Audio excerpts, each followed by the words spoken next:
What impact did Hurricane Helene have on the southern-eastern United States? We'll have the answer. How will it change the weather this week for us? We have the details. Plus, we debut a new series called A Day in the Life. Your news starts now.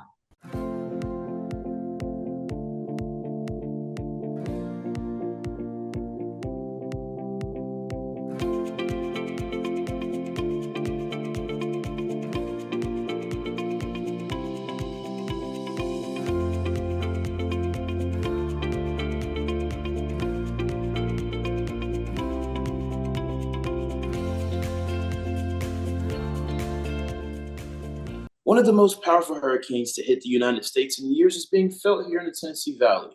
So far, a dozen lives have been claimed. Hurricane Helene hit the Florida Panhandle as a Category 4 storm on Thursday night.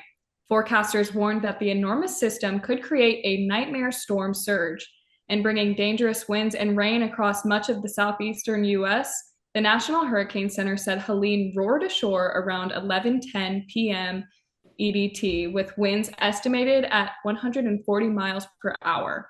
Warnings extending far up into northern Georgia and western North Carolina.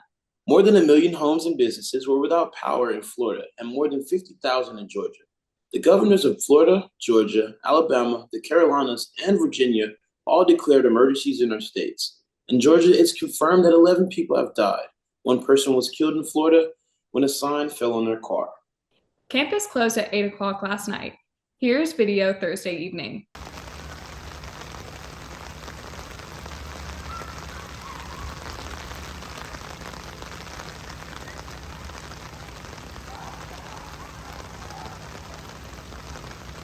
People hurried in the rain to finish some last-minute events, and the campus stayed closed all day and all night Friday, but will reopen Saturday. Sean Combs, more commonly known as P. Diddy, remains behind bars. Reporter Isaac Pratt gives us the latest. Sean Combs was arrested last week on indictments of sex trafficking and racketeering charges. In the past year, several of Combs' alleged victims have come forward, sharing stories of sexual and physical abuse. Currently, Combs resides in a federal jail within Brooklyn, New York. He has been denied bail, so he's projected to stay there until his next trial, which is set to take place several months from now. Combs has a history of evading legal trouble, so his fate remains unclear. The French foreign minister announced the plan during a UN Security Council meeting. He emphasized the need for both parties to accept it swiftly. U.S. Secretary of State Antony Blinken highlighted ongoing diplomatic efforts to reduce tensions, while Israeli Prime Minister Netanyahu is open to a deal contingent on the return of Israeli civilians. Hezbollah has insisted that any halt to fighting must also involve a truce in Gaza. The job and internship fair has come once again. Interested students can check out many employers in the Tennessee room. They could also find out about various internships offered by the employers, among with some majors. It was a good way for students to find possible employment during or after their tenure at UTC.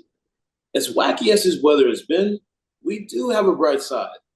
That's right, cooler temperatures after those high temperatures earlier in the week. Legendary actress Dame Maggie Smith has died at the age of 89. She's famous for her roles in the Harry Potter movie series and the TV show Downton Abbey. She will be missed by many fans. Wands up for Dame Smith. We're starting a series of reports called A Day in the Life. Here's what Caitlin created for us. We hope you enjoy. Welcome to a day in the life of a normal college student. So I always start my day by getting up and putting in my contacts because I am blind, and then I quickly make my way over to class. This is my best friend.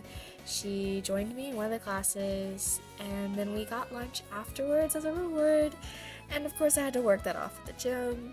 I then made it back to the apartment, met up with her.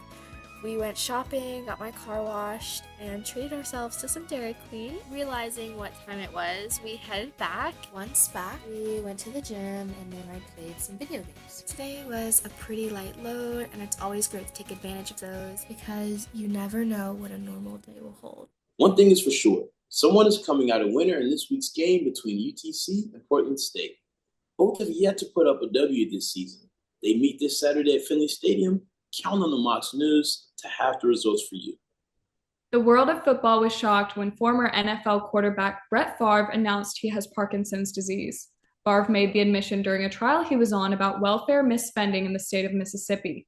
He said he believed he was developing a breakthrough concussion drug he thought would help others. Quote, "As I'm sure you'll understand, while it's too late for me, I've recently been diagnosed with Parkinson's.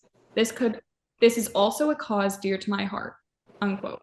Florida A&M University postponed its upcoming college football game against Alabama A&M because of Hurricane Helene. The Rattlers rescheduled their game for Friday, November 29th. Meanwhile, Florida State moved up its travel plans for its game against SMU. The Seminoles flew into Dallas on Thursday, a day ahead of schedule. That's this edition of Mocs News. Thanks for joining us. Be sure to keep up with us on our Facebook page. We're also on Twitter, also known as X, and YouTube. Have a good weekend. You can also look for Mocs News extras on our Instagram account. Check out this video from one of our sororities enjoying the rain. Hi, my name is Megan Dutile. I'm the Phi Lam Treasurer and the Philanthropy Head, and this is our event, Water Slide for World Vision. We're raising awareness for our philanthropy this week. It is raining, but rain or shine, we're making it fun.